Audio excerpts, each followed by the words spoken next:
Hay 2 días en el calendario cristiano que todo el mundo conoce. El Viernes Santo, el día en que Jesús murió. El Domingo de Resurrección, el día en que volvió a la vida.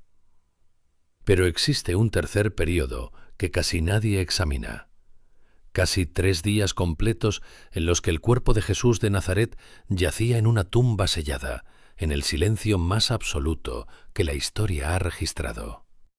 Un período que las Escrituras rodean de una brevedad que resulta desconcertante, casi como si el texto no quisiera decir demasiado sobre lo que estaba ocurriendo en esas horas. ¿Qué estaba pasando exactamente mientras el mundo seguía girando afuera? ¿A dónde fue Jesús durante esas 72 horas? Porque hay algo que los 4 evangelios dejan perfectamente claro. El cuerpo estaba en la tumba, pero Jesús no estaba simplemente descansando. Hay una carta del apóstol Pedro que habla de un viaje. Hay un texto en el libro de Hechos que menciona un lugar específico. Y hay una palabra griega en el credo de los apóstoles que durante 2000 años ha generado más debate teológico que casi cualquier otra en todo el Nuevo Testamento. Hoy vamos a recorrer esas 72 horas, no para especular, sino para ver lo que el texto realmente dice y lo que la historia confirma. Para entender lo que ocurrió en esa tumba, primero hay que entender el mundo en que esa tumba existía. Era la Jerusalén del primer siglo de nuestra era, una ciudad que en los días previos a la Pascua se transformaba de manera radical. En condiciones normales, Jerusalén albergaba entre 50 y 80.000 habitantes permanentes, pero en los días de la Pascua judía la cifra se multiplicaba de forma exponencial. El historiador Flavio Josefo, que nació apenas unos años después de la crucifixión, y que escribía con la precisión de alguien que conocía la ciudad en persona, estimaba que durante la Pascua podían concentrarse en Jerusalén hasta 2,5 millones de peregrinos. Un número que los historiadores modernos ajustan a la baja, pero que aun reducido a 300 o 400.000 personas, sigue representando una transformación radical de una ciudad construida sobre colinas de roca caliza y conectada por calles que no superaban los 2 metros de ancho en sus zonas más densas. Llegaban desde Egipto, desde Mesopotamia, desde las costas de Asia Menor y desde los confines del Imperio Romano. Judíos de la diáspora que habían vivido toda su vida en ciudades donde el griego era el idioma dominante y que regresaban a Jerusalén una sola vez en la vida, o quizás nunca más. Traían ofrendas, traían animales para el sacrificio, traían el peso acumulado de un año entero de vida en el exilio y la esperanza de que en ese lugar, en ese templo que Herodes el Grande había pasado décadas reconstruyendo hasta convertirlo en una de las estructuras más impresionantes del mundo antiguo, algo de ese peso fuera a levantarse. La tensión política era palpable. Roma gobernaba Judea con la eficiencia calculada de quien sabe que el mayor peligro no es el ejército enemigo, sino la multitud que se convence de tener razón. Poncio Pilato, el prefecto romano, había viajado expresamente desde Cesarea Marítima a Jerusalén para supervisar la semana de la Pascua. No era una visita de cortesía, era una presencia militar deliberada, un recordatorio de quién tenía el poder real en esa ciudad. Las legiones romanas reforzaban sus posiciones en la Torre Antonia, que dominaba el patio norte del templo desde una altura que permitía a los soldados ver cualquier perturbación antes de que se convirtiera en motín. Los guardias del templo mantenían vigilancia doble. Cualquier chispa en una ciudad así de llena podía convertirse en incendio en cuestión de horas. Y en ese contexto exacto, en esa semana exacta, Jesús de Nazaret había entrado a Jerusalén en medio de una aclamación popular que las autoridades religiosas habían observado con una mezcla de alarma y cálculo frío. El hombre que había resucitado a Lázaro en Betania, a menos de 3 kilómetros de la ciudad, era ahora el tema de conversación en cada esquina. Los que habían estado presentes en aquella tumba de Betania no podían callarse. Los que los escuchaban los miraban con esa mezcla particular de incredulidad y deseo de creer que es característica de los seres humanos cuando se les presenta algo que excede su capacidad de explicación.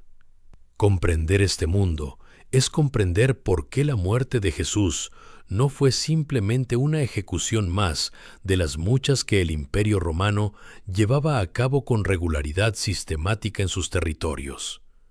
La crucifixión era una forma de ejecución diseñada específicamente para comunicar un mensaje público: que el poder del Estado era absoluto, que quien lo desafiara podía esperar no solo la muerte, sino la muerte más humillante, más lenta y más visible posible. Los romanos crucificaban en las carreteras principales, no en lugares ocultos. Querían que la gente los viera. Querían que el mensaje fuera inconfundible. Y sin embargo, incluso dentro de esa lógica de brutalidad calculada, la ejecución de Jesús tenía una carga particular que la diferenciaba de las docenas de crucifixiones que Pilato había ordenado antes. La carga de las expectativas frustradas de un pueblo entero, la carga de los discípulos dispersos, la carga de las autoridades religiosas que habían apostado su credibilidad a que este hombre fuera silenciado definitivamente. Ahora bien, hay algo que el mundo del primer siglo entendía sobre la muerte que nosotros, con nuestra sensibilidad moderna, tendemos a pasar por alto. Para un judío del primer siglo, la muerte no era simplemente el cese de las funciones biológicas. Era un umbral, un pasaje hacia un estado de existencia diferente que las escrituras hebreas describían con una palabra específica: el Seol. La palabra aparece 65 veces en el Antiguo Testamento hebreo. No era el infierno en el sentido en que la imaginación posterior lo representaría, con llamas y tormentos eternos diseñados para la punición. Era, literalmente, el lugar de los muertos, el lugar al que iban todos los que morían, justos e injustos, mientras esperaban el juicio final. El Salmo 139 lo describe como un lugar del que incluso Dios no está ausente. El Eclesiastés lo describe como el destino inevitable de todo ser viviente. El libro de Job lo describe como un lugar de silencio y sombra, donde la existencia continúa, pero de una manera radicalmente disminuida. Era a ese mundo al que Jesús había descendido el viernes por la tarde, en el momento exacto en que en el templo se inmolaba el último cordero pascual del día. Y lo que iba a hacer allí era algo que, según los textos que examinaremos a continuación, ningún ser humano había hecho antes. El jardín de José de Arimatea olía a cedro recién cortado y a mirra y aloe.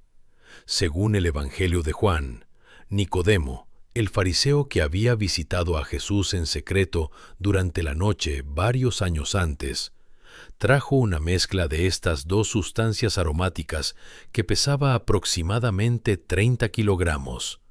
Juan 19:39. Una cantidad extraordinaria, una cantidad que en el contexto de los sepelios del primer siglo no era simplemente un gesto de respeto, sino una declaración.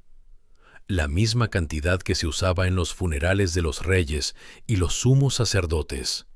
Nicodemo, que había llegado a Jesús de noche porque tenía demasiado que perder si alguien lo veía de día, lo estaba enterrando como a un rey. En público, delante de los mismos que lo habían condenado.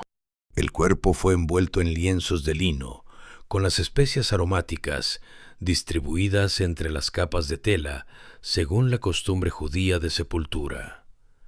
Era una práctica que cumplía dos funciones simultáneas: retardar la descomposición el tiempo suficiente como para que el duelo pudiera realizarse con dignidad, y crear un registro físico, táctil, de la presencia del cuerpo. Cada capa de lino era también un abrazo, la última caricia que los vivos podían ofrecer a los que se iban. La tumba era nueva. El Evangelio de Mateo lo especifica con una precisión que parece innecesaria hasta que se entiende su significado. Era una tumba que José de Arimatea había mandado excavar para sí mismo en la roca viva. Mateo 27:60. No era la tumba de un criminal, que hubiera sido una fosa común sin nombre ni señal. Era la tumba de un hombre rico, tallada en la piedra caliza de las laderas al oeste de Jerusalén, con suficiente espacio para que una persona pudiera entrar de pie.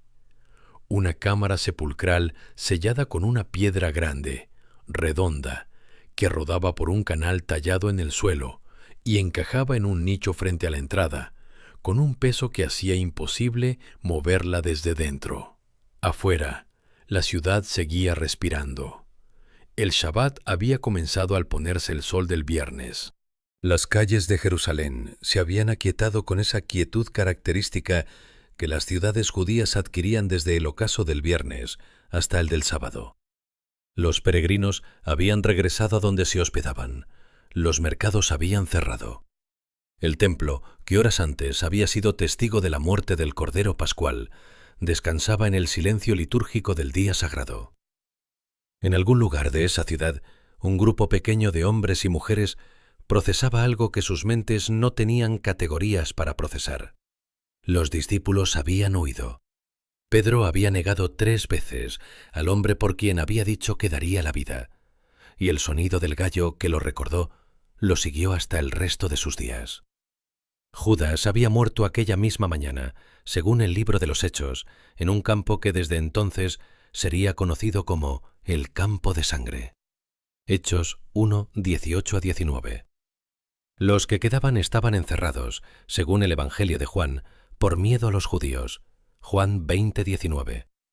Era el miedo específico de quienes saben que han estado asociados con alguien que acaba de ser ejecutado por el Estado. El miedo de quienes se preguntan si son los próximos en la lista. Pero las mujeres no se habían encerrado. María Magdalena, María la madre de Santiago, Salomé. Lucas añade a Juana. Eran ellas las que habían permanecido al pie de la cruz cuando los hombres habían huido. Habían visto el cuerpo descolgado, envuelto, depositado en la tumba. Y según los 3 evangelios sinópticos, habían notado exactamente dónde estaba la piedra, exactamente cómo había sido sellada, con la precisión de quienes ya estaban planificando regresar en cuanto terminara el Sabbat.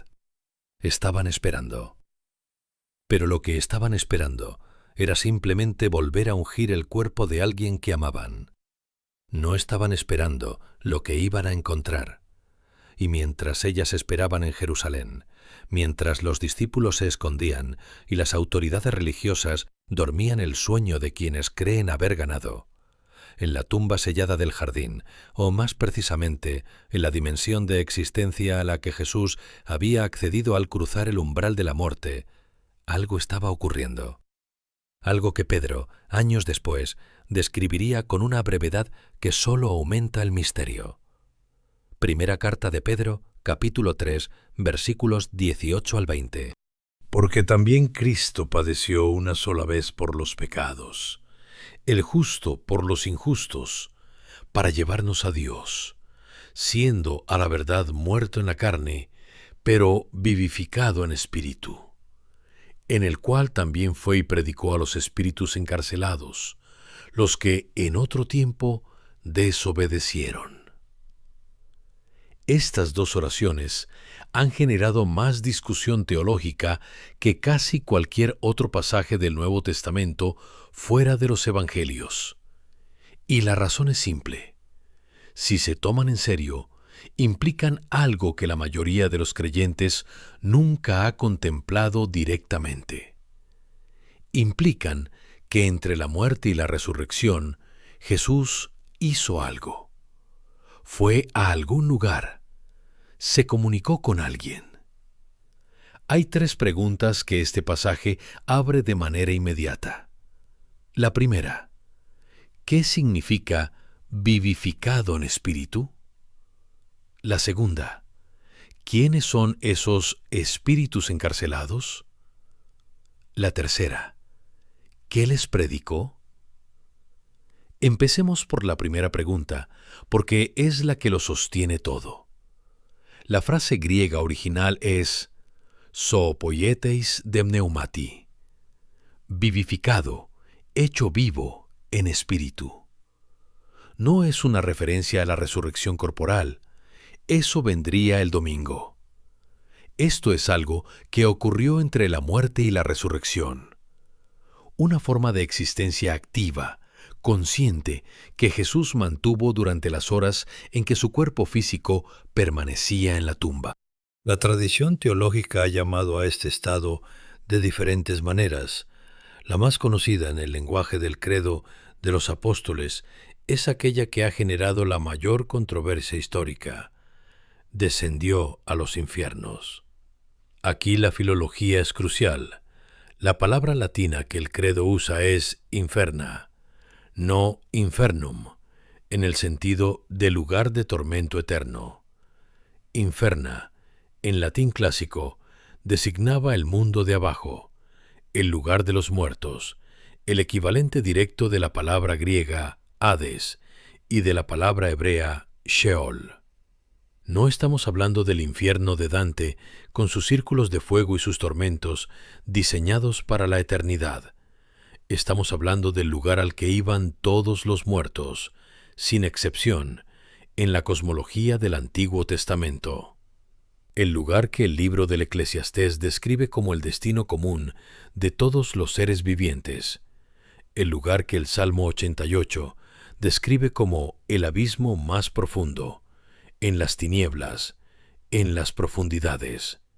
El Salmo 16, que Pedro cita textualmente en su discurso del día de Pentecostés en el libro de los Hechos, dice esto: «No dejarás mi alma en el Hades, ni permitirás que tu santo vea corrupción». Hechos 2:27. Pedro estaba citando a David hablando de Jesús, y la implicación directa es que el alma de Jesús estuvo en el Hades, no de forma permanente, no sin propósito, pero estuvo allí. Ahora la segunda pregunta: ¿quiénes son los espíritus encarcelados? Aquí es donde las interpretaciones divergen con más claridad, y es importante presentar las 3 principales con la honestidad que merecen.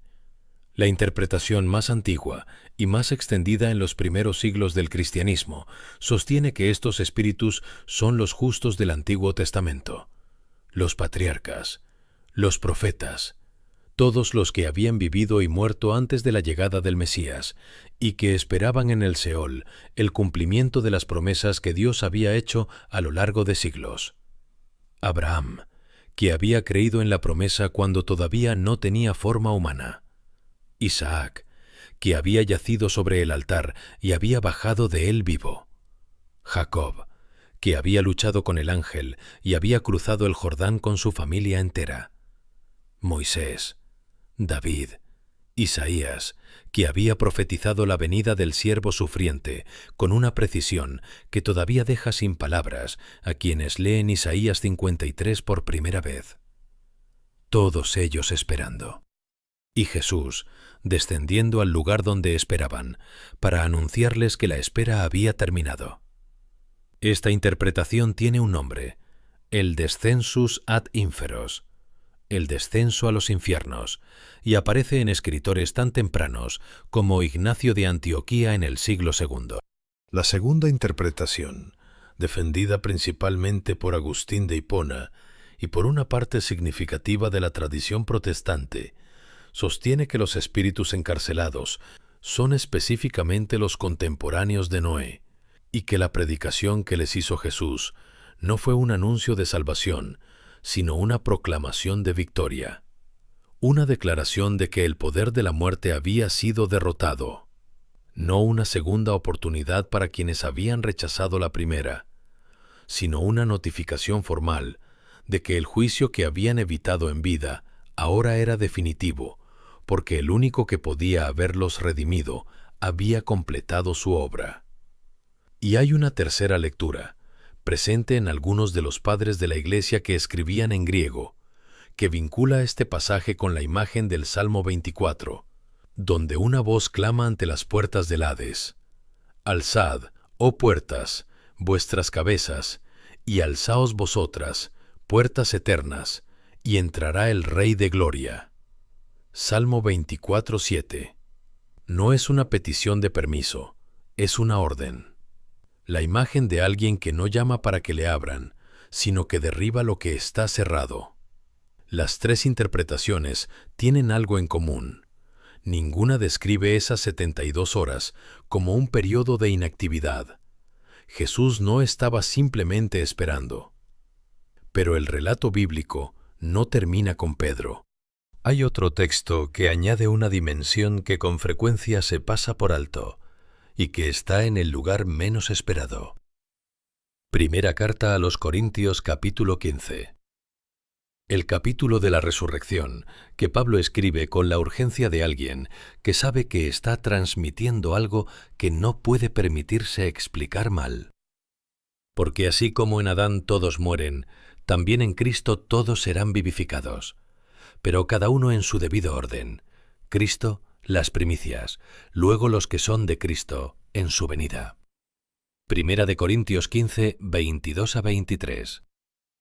La palabra primicias es clave y merece detenerse aquí un momento. En el contexto del calendario agrícola de Israel, las primicias eran la primera porción de la cosecha, ofrecida a Dios antes de que el resto pudiera ser recogido. Era una consagración del conjunto a través de la parte. El gesto de llevar las primicias al templo no significaba simplemente «gracias por este primer fruto». Significaba «lo que este fruto representa, toda la cosecha que viene detrás, ya es tuya». Era una declaración sobre el futuro basada en la evidencia del presente. Pablo está diciendo que la resurrección de Jesús no fue un evento aislado y sin precedentes que ocurrió una sola vez en la historia y nunca se repetirá. Fue el primero de una serie, el inicio de algo que aún no ha terminado. Y eso significa que esas 72 horas no eran simplemente la pausa entre la muerte y el regreso. Eran el momento en que algo fundamental en la estructura del cosmos, la estructura que determinaba qué pasaba con los muertos, dónde iban, cuánto tiempo esperaban, qué podía romper ese estado, fue alterado de manera permanente. La carta a los Efesios lo expresa con una imagen que el mundo antiguo entendía perfectamente, tomada del Salmo 68. Subiendo a lo alto, llevó cautiva la cautividad. Efesios 4:8. Era la imagen de un general victorioso, regresando de la batalla, con los prisioneros liberados marchando detrás de él. En el mundo romano, ese desfile se llamaba triunfo. Era el reconocimiento público y formal de que el enemigo había sido derrotado, que los cautivos estaban libres, que el orden que había existido antes de la batalla ya no existía más. Pablo está aplicando esa imagen a lo que ocurrió en el Hades durante esas 72 horas. Y todo esto ocurrió en silencio, sin testigos humanos, sin ningún evangelista que pudiera reportar lo que había visto desde dentro. Solo el texto, con su brevedad deliberada, señalando hacia algo que ocurrió en una dimensión de existencia a la que ningún ser humano vivo tenía acceso. Hay un pasaje del Evangelio de Mateo que es tan breve y tan desconcertante que la mayoría de los lectores lo pasan por alto. Mateo 27, 52-53. Los sepulcros se abrieron, y muchos cuerpos de santos que habían dormido se levantaron, y saliendo de los sepulcros, después de la resurrección de él, entraron en la santa ciudad y aparecieron a muchos. 2 versículos, 4 oraciones, y sin embargo, si se toman en serio, describen algo que no tiene paralelo en ningún otro texto del Nuevo Testamento. Los sepulcros se abrieron en el momento de la muerte de Jesús, el viernes. Los cuerpos no salieron hasta el domingo, después de la resurrección. Mateo está describiendo dos eventos separados por 2 días. El primero coincide con el momento en que Jesús cruza el umbral de la muerte. El segundo, con el momento en que lo cruza de vuelta, en dirección contraria. Ese intervalo, esas horas entre el viernes y el domingo en que los sepulcros estaban abiertos, pero los cuerpos todavía no habían salido, es el intervalo que ningún texto sagrado describe desde dentro. Es el misterio que más silencio ha generado en la historia del pensamiento cristiano. Aquí hay algo que la mayoría de los sermones de Semana Santa nunca mencionan. La imagen del descenso de Jesús al Hades no fue una sorpresa para los primeros lectores de estos textos. Era una imagen que ellos reconocían, una imagen con una historia muy larga detrás de ella, tanto dentro como fuera del mundo bíblico. Vamos al Salmo 88, uno de los salmos más oscuros y menos citados de todo el Salterio. Es el único salmo que no termina con ninguna nota de esperanza. Comienza en oscuridad y termina en oscuridad. El salmista escribe desde un lugar que describe como el abismo, las tinieblas, el lugar del olvido.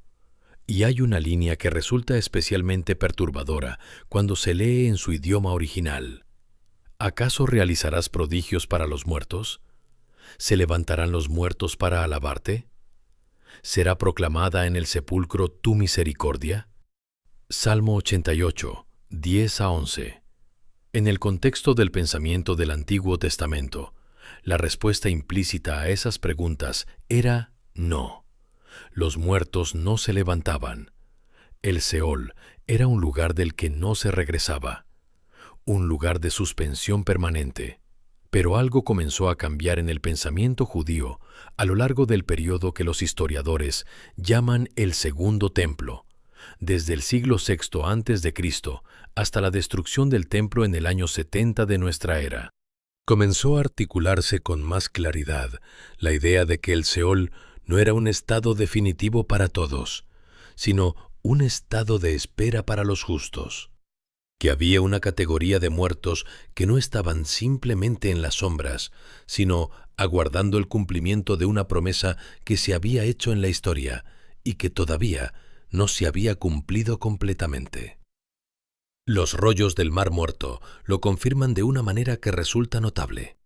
Descubiertos en las cuevas de Qumran en 1947, estos textos fueron datados con precisión entre el siglo II a.C. y el año 68 de nuestra era, exactamente contemporáneos con el ministerio de Jesús y con la redacción del Nuevo Testamento. Son los textos más antiguos del Antiguo Testamento que poseemos, y junto a ellos aparecen textos de la comunidad que los preservó, textos que expresan expectativas específicas sobre lo que el Mesías haría cuando llegara. El fragmento conocido como 4CU 521 dice esto, y vale la pena leerlo despacio. El Señor visitará a los piadosos, y a los justos llamará por nombre. Sobre los humildes reposará su espíritu. A los fieles renovará con su poder, porque glorificará a los piadosos sobre el trono del reino eterno. Liberará a los cautivos, dará vista a los ciegos, enderezará a los encorvados. Y el Señor hará obras gloriosas que no han existido, como Él prometió. Pues Él sanará a los heridos, y a los muertos vivificará, y a los pobres anunciará buenas nuevas. Un texto que circulaba en el mundo judío del tiempo de Jesús, un texto que sus discípulos podrían haber conocido, y que describe, con una precisión que resulta difícil atribuir al azar, exactamente lo que el Nuevo Testamento afirma que ocurrió. Pero hay algo más que la mayoría de los creyentes occidentales no conocen, porque está guardado en una tradición que el occidente cristiano ha ignorado durante siglos. El ícono de la anástasis, que es la palabra griega para resurrección, en la iconografía ortodoxa oriental. Este icono no muestra a Jesús saliendo de una tumba mientras los ángeles tocan trompetas y las mujeres corren a dar el aviso. Muestra algo completamente diferente. Muestra a Jesús, de pie, sobre las puertas rotas del Hades, tirando de las manos de Adán y Eva para sacarlos del abismo. A sus pies están las cadenas y los candados rotos. A su alrededor, esperando su turno, están los justos del Antiguo Testamento. David con su arpa, Moisés con las tablas de la ley, Juan el Bautista señalando hacia adelante como lo hacía en vida. Esta imagen no es una invención medieval ni una elaboración artística tardía. Sus raíces iconográficas se remontan al siglo IV y sus raíces teológicas a los primeros padres de la Iglesia que escribían en griego, en el idioma del Nuevo Testamento, y que conocían el peso exacto de las palabras que estaban interpretando. San Ignacio de Antioquía, que murió como mártir alrededor del año 110 de nuestra era, menos de 80 años después de la crucifixión, escribió sobre el descenso de Jesús al Hades con la naturalidad de alguien para quien era un dato establecido dentro de la fe cristiana, no una especulación marginal. Ireneo de Lión, en el siglo II, lo describe como el cumplimiento de la misión de Jesús en todas las dimensiones de la existencia: el cielo, la tierra y el lugar de los muertos. Tertuliano, a finales del siglo II, lo menciona como parte de la fe recibida. Hay una palabra en el libro del Apocalipsis que recoge todo esto con una economía asombrosa. Juan escribe que Jesús se le apareció en la isla de Patmos y le dijo: «Yo soy el primero y el último, y el que vivo, y estuve muerto, y he aquí que vivo por los siglos de los siglos. Amén. Y tengo las llaves de la muerte y del Hades». Apocalipsis 1, 17-18. Las llaves. En el mundo antiguo, las llaves eran el símbolo del poder sobre el acceso.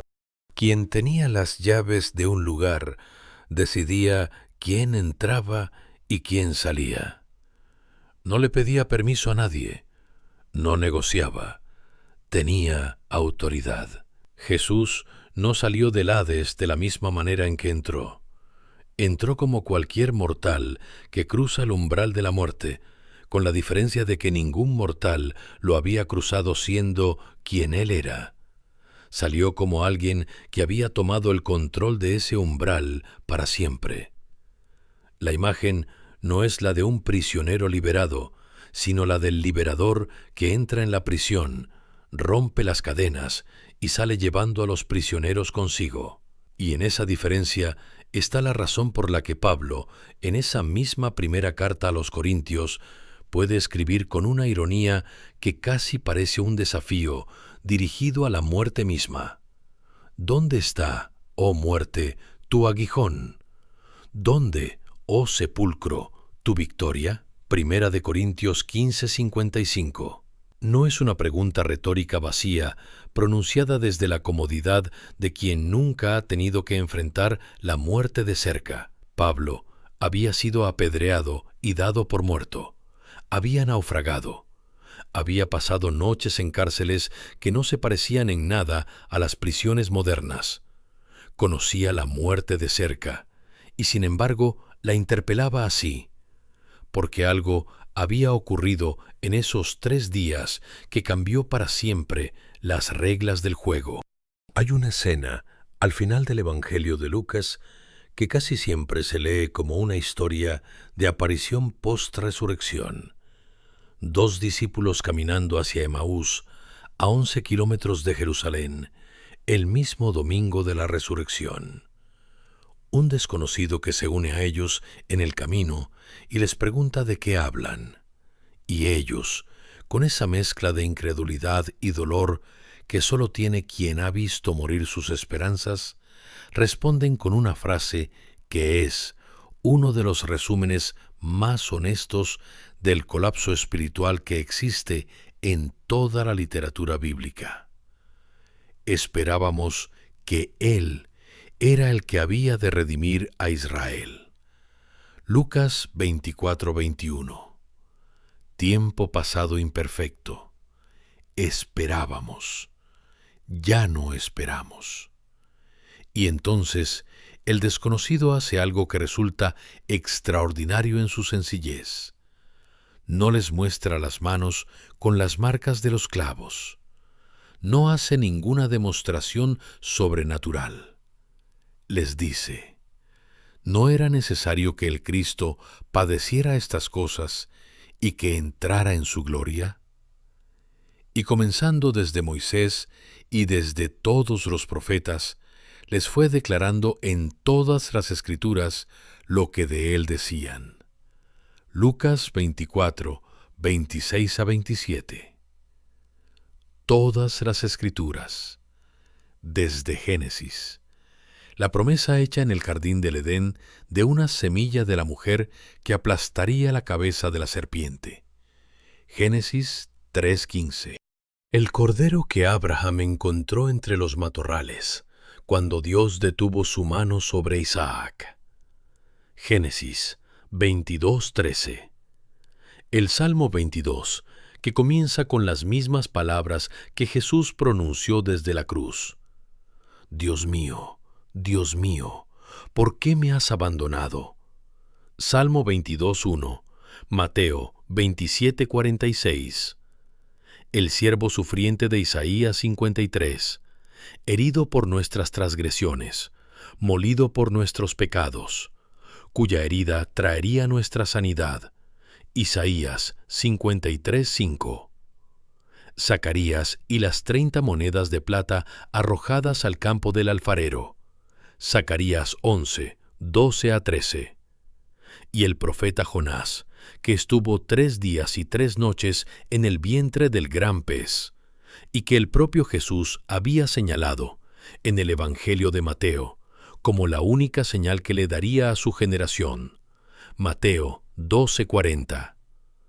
Toda la historia del Antiguo Testamento señalando hacia ese punto exacto, hacia esa tumba, hacia esos 3 días, hacia ese silencio del sábado que era la pausa entre 2 actos de la misma historia que llevaba milenios desarrollándose.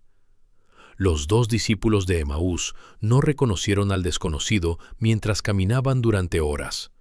Lo reconocieron en un instante, el momento en que partió el pan. Y en ese mismo instante, él desapareció de su vista.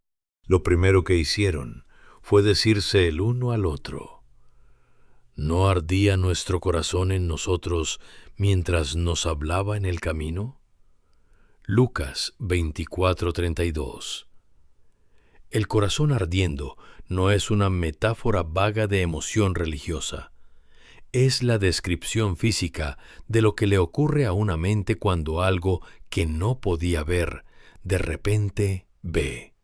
Cuando los fragmentos dispersos de una historia que no entendía, de repente encajan. Cuando el silencio que parecía vacío resulta ser el silencio de algo que estaba ocurriendo justo por debajo de la superficie de lo visible. Muchas personas que están viendo esto han vivido o están viviendo sus propios 3 días. Ese periodo en el que algo que amaban o en lo que creían está en la tumba. Ese sábado interior en el que el viernes ya pasó, pero el domingo todavía no llegó. Ese silencio que puede interpretarse de 2 maneras completamente distintas: como abandono o como algo que está ocurriendo en una dimensión a la que todavía no se tiene acceso. Las mujeres que fueron al sepulcro el domingo por la mañana no fueron con expectativas de resurrección. Fueron con mirra y especias para ungir un cuerpo muerto. No estaban esperando lo que encontraron. Y sin embargo, lo encontraron. No porque lo hubieran previsto, no porque lo hubieran pedido con suficiente fe, sino porque ocurrió, independientemente de su capacidad de preverlo o de merecerlo. Hay un detalle en el relato de la resurrección que Juan incluye y que los otros 3 evangelios no mencionan. Un detalle tan pequeño que es fácil leerlo sin detenerse en él. Cuando Pedro y Juan corrieron al sepulcro al escuchar el informe de María Magdalena, Juan llegó primero, pero no entró. Se quedó en la entrada y miró hacia adentro, y vio los lienzos puestos. Juan 20:5. Pedro, que llegó después, entró directamente, como era su costumbre, y vio los lienzos, y el sudario que había estado sobre la cabeza de Jesús, no puesto con los lienzos, sino enrollado en un lugar aparte. Juan 27. Este detalle, el sudario enrollado, separado, colocado en un lugar específico, ha fascinado a los estudiosos durante siglos. No es el desorden de alguien que ha escapado a toda prisa, que ha tenido que luchar para salir de las vendas que lo envolvían, que ha dejado todo tirado en su urgencia por irse. Es el orden de alguien que ha terminado lo que tenía que hacer y lo ha dejado todo en su lugar antes de irse, con calma, con propósito. Juan dice de sí mismo, en ese momento, que vio y creyó. Juan 20:8. No vio el cuerpo resucitado, no vio el ángel, no vio ninguna demostración sobrenatural. Vio la ausencia ordenada. Y esa ausencia le bastó. Hay algo en esa frase que merece detenerse el tiempo suficiente para que aterrice. Juan creyó sin ver.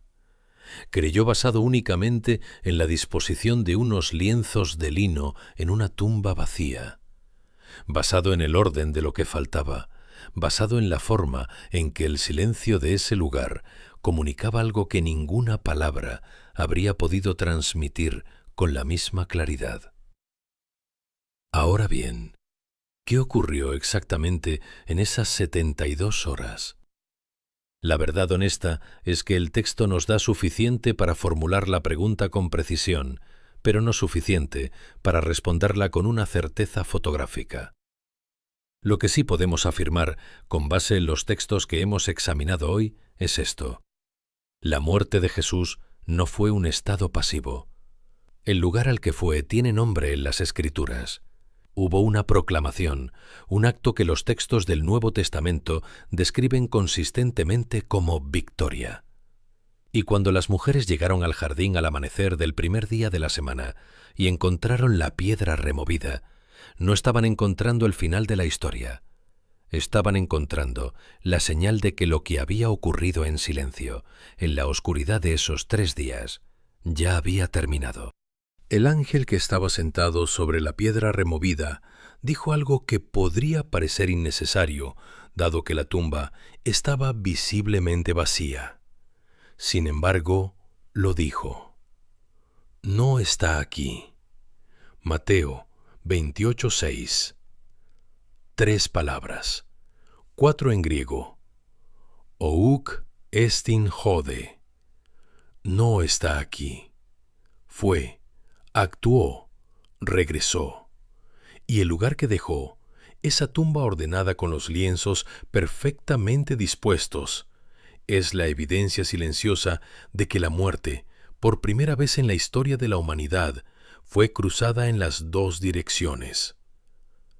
La próxima pregunta es ¿qué significa que eso haya ocurrido para todo lo que viene después? Y eso es exactamente lo que exploraremos en el próximo episodio.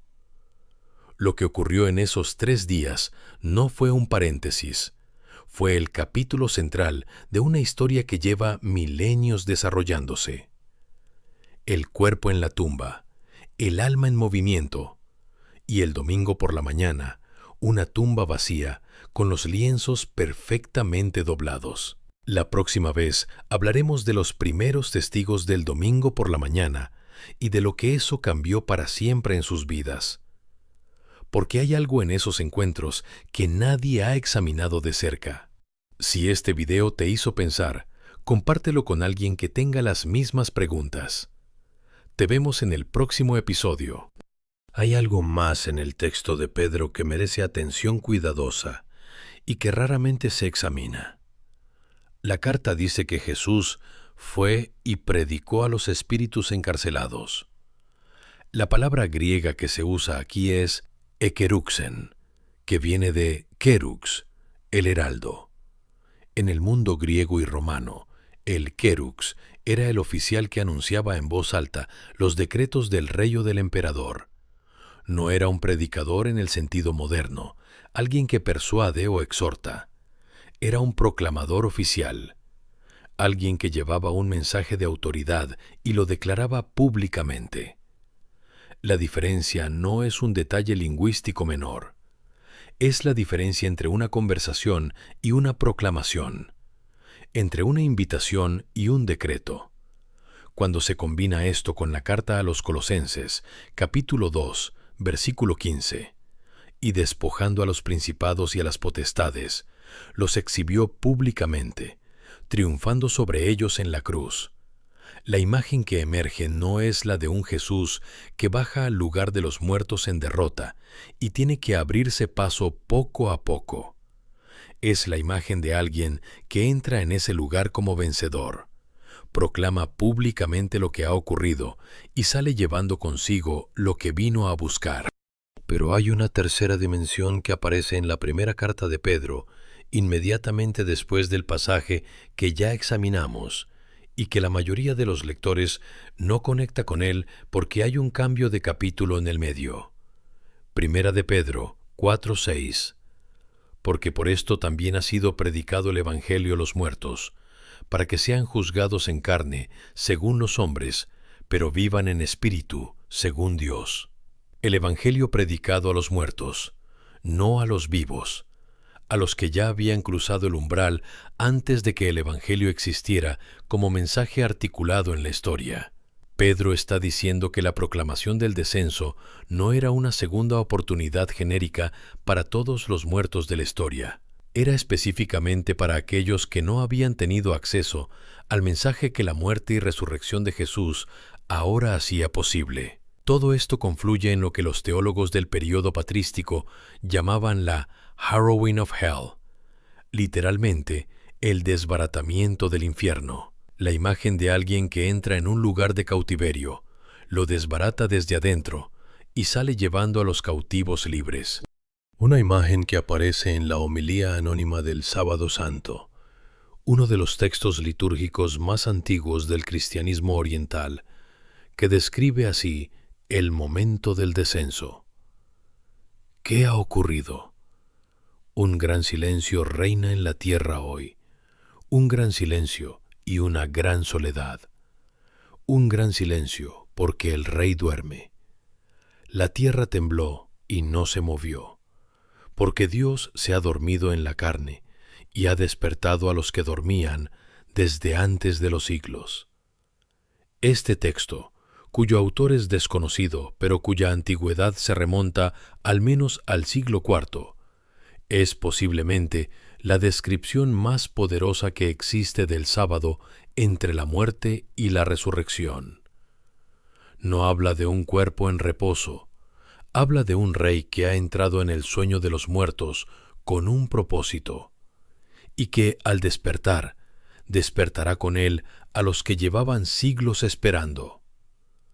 La pregunta que este texto planta y que ninguna respuesta teológica agota completamente es esta. ¿Qué significa para los que vivimos ahora que ese descenso ocurrió? ¿Qué cambia, en términos concretos y no solo abstractos, el hecho de que quien tiene las llaves de la muerte y del Hades las tenga precisamente porque bajó hasta allí y las tomó? Esa pregunta no tiene una respuesta que quepa en un párrafo, pero no puede dejarse sin plantear. Pero hay un detalle en el relato de la sepultura que los otros evangelios no mencionan, y que Mateo incluye, y que abre una ventana al estado mental de quienes creían haber ganado. El día siguiente de la muerte de Jesús, el sábado, los principales sacerdotes y los fariseos se reunieron con Pilato y le dijeron algo que resulta, en retrospectiva, extraordinariamente revelador. Señor, nos acordamos que aquel engañador dijo, viviendo aún, después de 3 días resucitaré. Manda, pues, que se asegure el sepulcro hasta el tercer día, no sea que vengan sus discípulos de noche y lo hurten, y digan al pueblo, resucitó de entre los muertos. Mateo 27, 63 a 64. Hay algo fascinante en esta petición. Los discípulos no estaban pensando en la resurrección. Estaban encerrados por miedo.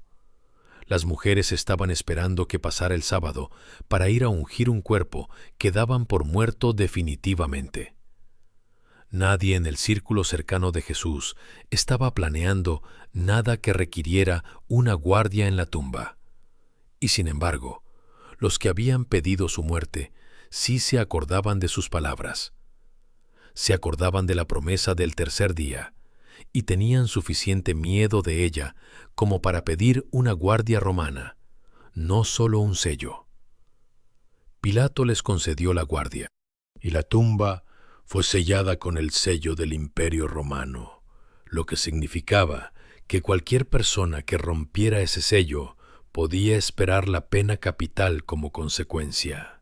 El sello más poderoso del mundo, más poderoso de la época, puesto sobre una piedra que pesaba lo suficiente para que varios hombres fuertes no pudieran moverla, vigilado por soldados profesionales que sabían exactamente qué les ocurría si se quedaban dormidos en guardia.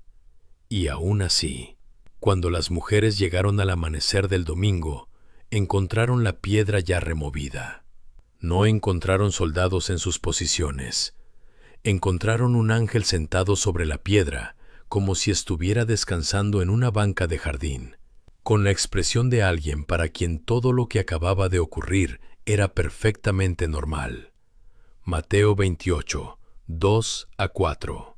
Y los soldados, que según el mismo Mateo, temblaron de miedo y quedaron como muertos, corrieron a la ciudad a reportar lo que había ocurrido. No a Pilato, a los principales sacerdotes, que los sobornaron para que dijeran que los discípulos habían robado el cuerpo mientras dormían. Mateo 28, 11 a 13. Es notable que la explicación alternativa que las autoridades fabricaron admitiera implícitamente el hecho que buscaban negar. La tumba estaba vacía.